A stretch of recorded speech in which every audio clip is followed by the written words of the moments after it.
మనుషులని రోబోలుగా మార్చేస్తున్న Musk. Hi friends, welcome to our channel. Elon Musk గురించి మీ అందరికీ తెలిసే ఉంటుందిగా. ట్విట్టర్, టెస్లా వంటి కంపెనీలు స్థాపించి ప్రపంచ కుబేరుడుగా మారడమే కాకుండా ఎన్నో ఊహించని ప్రయోగాలు చేస్తూ జనాలను ఆశ్చర్యానికి గురి చేస్తూ ఉంటాడు. అయితే ప్రస్తుతం మస్క్ చేసిన ఒక ప్రయోగం సక్సెస్ కావడమే కాకుండా ప్రజల అందరినీ ఆశ్చర్యానికి గురి చేస్తుంది. ఇంతకీ ఏంటా ప్రయోగం? దాని వలన ఏం జరుగుతుంది? ఆ ప్రయోగం వలన జనాలకి లాభమా నష్టమా అని అనుకుంటున్నారా? మరి వాటికి పూర్తి సంబంధించిన వివరాల్లోకి వెళ్తే, ప్రస్తుతం మస్క్ చేసినటువంటి ప్రయోగం గురించి అతడు గతంలోనే ప్రకటించడం జరిగింది.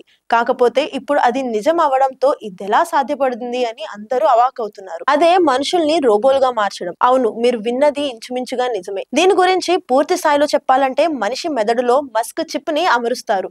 ఆ చిప్ మెదడుతో కనెక్ట్ అయ్యి ఉండడం వలన మన మెదడులోని ఆలోచనల్ని డిజిటల్ సిగ్నల్ లా మార్చి ఆ సిగ్నల్స్ ని కంప్యూటర్, ఫోన్ల వంటి ఎలక్ట్రానిక్ డివైస్ లకి పంపుతుంది. దాని వలన లాభం ఏంటి అన్న ఆలోచన మీకు రావచ్చు. ఇలా చేయడం వలన లాభం లేకపోలేదు. సాధారణంగా మస్క్ చిప్ అమర్చబడిన వ్యక్తి ఫోన్, కంప్యూటర్, టీవీ వంటి వాటిని తాకకుండానే కేవలం తన ఆలోచనలతో సిగ్నల్లని పంపి వాటన్నింటినీ నియంత్రించగలడనమాట. మస్క్ మరియు న్యూరో లింక్ సంస్థ కలిసి చేసిన ఈ ప్రయోగం చేతులు, కాళ్ళు లేని వారికి ఎంతగానో ఉపయోగపడుతుంది. వారందరూ కూడా వీటిని తాకకుండానే వారు అనుకున్నట్టుగా ఎలక్ట్రానిక్ డివైస్ అని ఆపరేట్ చేయగలుగుతున్నారు. ఇక ఈ ప్రయోగం ఇప్పటికే 7 మందికి విజయవంతంగా జరిగినట్లు తెలుస్తుంది. అలా ఆపరేషన్ జరిగిన వాళ్ళందరూ కూడా ఇప్పుడు చాలా సంతోషంగా వారు అనుకున్నది చేయగలుగుతున్నారంట. కాళ్ళు, చేతులు లేని వాళ్ళందరూ కూడా వారి ఆలోచనలని కాళ్ళు, చేతులుగా వాడేలా చేయడం అనేది నిజంగా చాలా గొప్ప విషయం అనే చెప్పొచ్చు. ఇక అసలు ఇది ప్రజలకి లాభమా నష్టమా అన్న విషయానికి వస్తే ఖచ్చితంగా లాభం అనే చెప్పొచ్చు. ఎందుకంటే ఈ ప్రాజెక్ట్ వల్ల ఎటువంటి సైడ్ ఎఫెక్ట్స్ ఉండవు అన్నట్లు తెలుస్తుంది. పైగా ఇప్పటి వరకు జరిగిన